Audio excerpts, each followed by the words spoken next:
এটা অনেক সুন্দর গোছানো। আমাদের সেটআপ হচ্ছে অনেক গোছানো।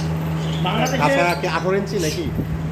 এটা প্রথম বানাইছিলাম, এটা ধরেন অত না স্ট্যান্ডার্ড মাপে না, এটা হচ্ছে স্ট্যান্ডার্ড মাপে। এটা হলো 30 বাই একদিকে 30 আর একদিকে 21 আর হাইট আছে 16। তো এইভাবে এগুলো হচ্ছে স্ট্যান্ডার্ড খাতা।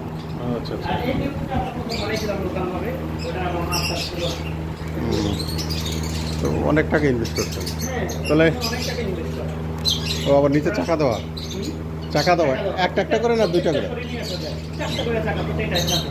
মানে আপনি একটা কাছে চাইলে তুলে নিয়ে আসতে পারবেন, এবং প্রত্যেকটা সাইডে যে D5 লাইট দেওয়া আছে, আলো ভিতরে আলো যাবে, চোখে আপনার আলো করবে না কিন্তু পাখি থেকে আলো করবে। ও